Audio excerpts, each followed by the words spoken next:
All right, hey, it's April 3rd, and it's lecture 2, and I hope lecture 1 was an encouragement to you. We're going to jump into the lecture 5 set.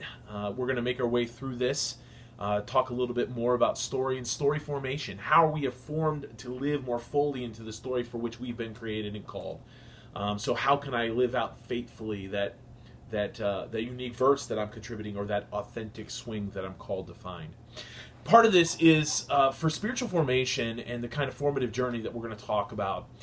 It begins with doing some of what we've done already in this class, which is acknowledging and naming the predominant stories in our lives, the stories that shape and form us. And we did that on our 8 chapter headings. We've kind of done that consistently throughout. We did that in one of the papers that we've written.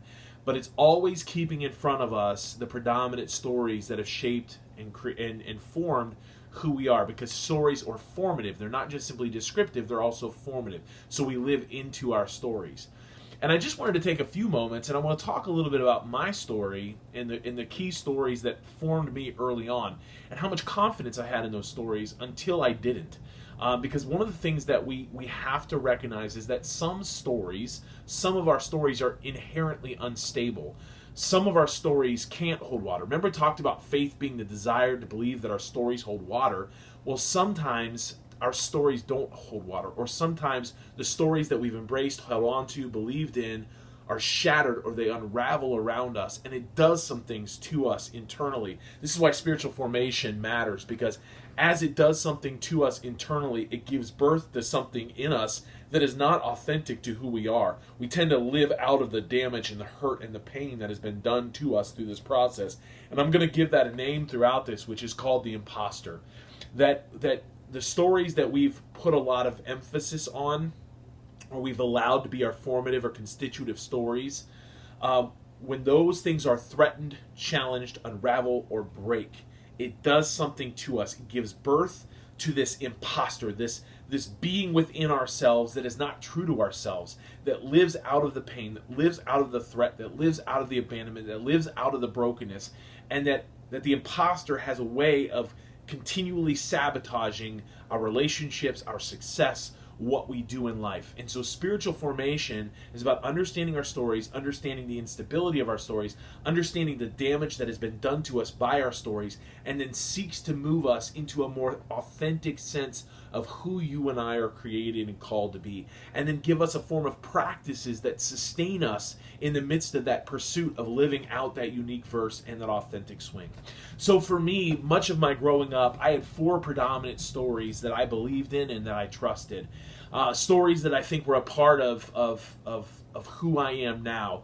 And one of the stories that I think played a huge part in who I believed myself to be was the achievement and success story. What that story looked like for me was the belief that my value and my worth was anchored and rooted in my success, in what I could do, in what I could do better than others, in the rewards and awards that I had collected throughout the years. In fact, if you would have asked me at one point, I could have filled up a wall with ribbons and rewards and achievements and medals that I received, because each one of them were a form of validation for me. And some of us know exactly what that means. Some of us have been living always tying or measuring our worth and value to the achievements and success that we've been able to gain or glean. And oftentimes what it does is it leaves us exhausted, because we're always running to the next success. We can't just live into our belovedness, because our belovedness is tied to what we're doing. And if we're not doing something successful, we're not worth value. And it tends to lead to forms of perfectionism or impulsive or compulsive behaviors. And so that was part of my story. The second one that I would say was one of status. I believe that somehow our status was wrapped up in where we fell within the social hierarchy. So it mattered, like status mattered. The school I went to, graduating at the level I graduated at, even what held for me the future. So when I joined the military, that was sort of a break in this idea of status, and it really was hard for me the first year and a half that I was in the military, because they were treating me like a nothing when I had believed that I was something, right?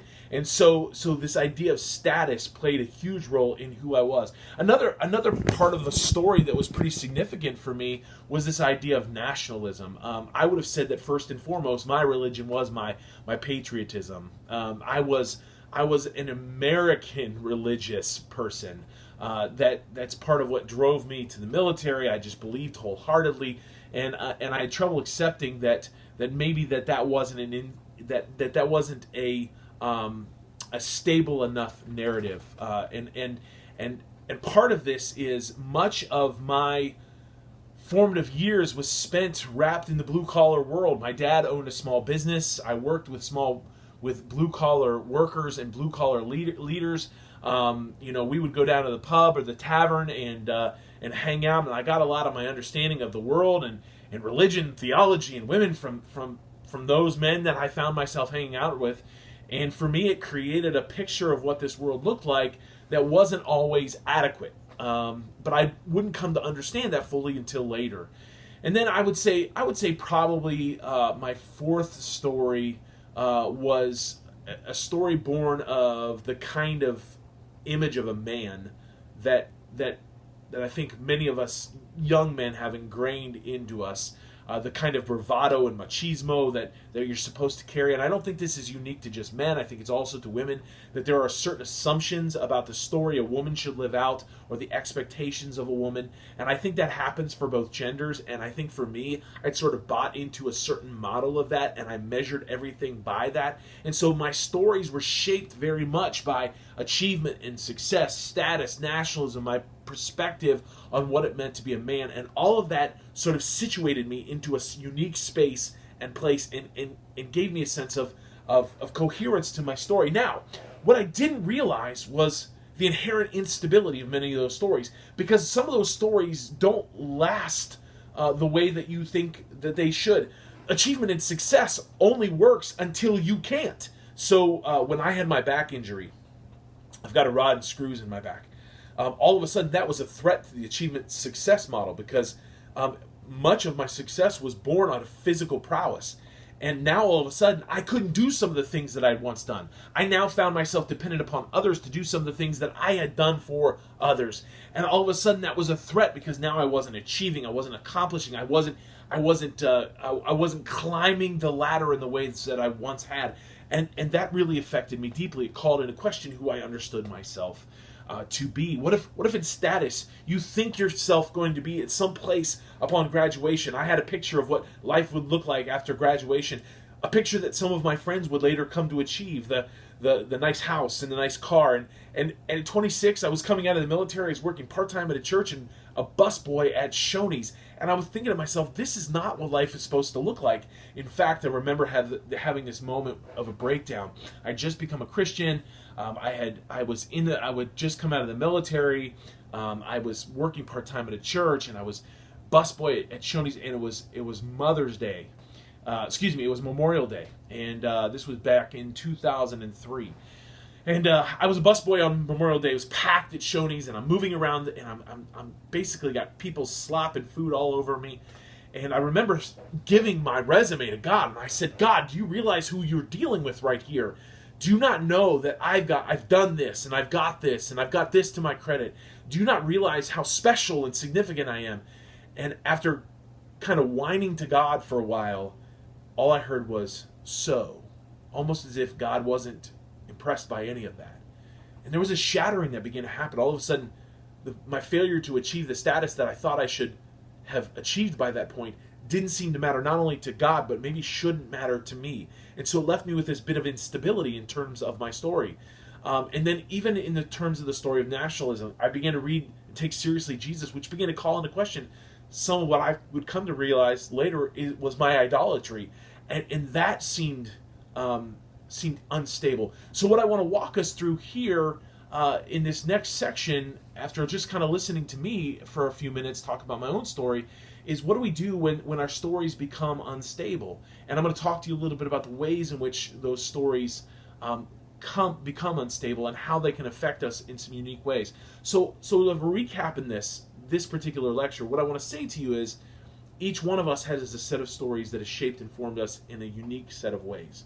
We need to be aware of those stories.